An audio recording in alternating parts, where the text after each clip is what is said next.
ठाण्यातल्या मासुंदा तलाव परिसरातल्या कृत्रिम तलाव या ठिकाणी 1.5 दिवसांच्या गणेश मूर्तींचं विसर्जन होत आहे। पालिका अधिकाऱ्यांनी कशा पद्धतीनं यासाठीची जय्यत तयारी केली याबाबतची माहिती सुद्धा दिलेली आहे आणि याच संदर्भात पालिका अधिकारी शंकर पाटोळे यांच्या सोबत आमचे प्रतिनिधी मनीष गांगुर्डे यांनी संवाद साधलाय। पाहूया। सध्या मी ठाण्यातील मासुंदा तलाव या ठिकाणी आहे।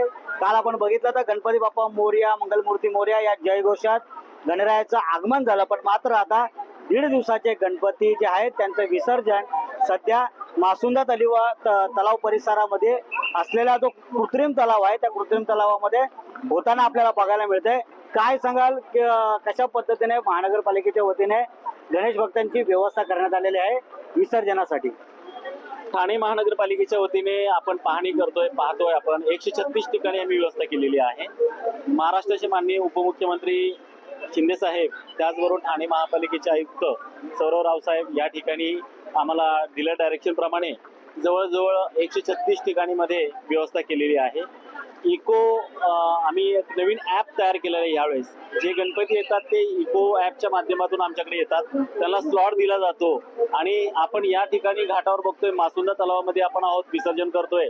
या ठिकाणी आपण बघतोय की प्रत्येकाला स्लॉट दिलेले आहेत, त्या माध्यमातून सुरू आहे।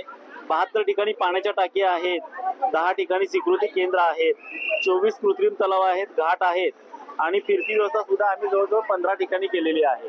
अशा सर्वतोपरी आपण ही प्रयत्न केलेला आहे आणि आम्ही नागरिकांच्या सोयीसाठी सुद्धा पावसाचं आता पाऊस बघतोय आपण तिथं उभारण्याची सोय सुद्धा केलेली आहे। महापालिकेने केलेल्या या ज्या काही सुविधा आहेत यांचा वापर गणेश भक्तांनी करावा अशा सूचना देखील पालिकेच्या वतीने करण्यात येत आहे। मनीष गांगुर्डे, लोकशाही मराठी, ठाणे।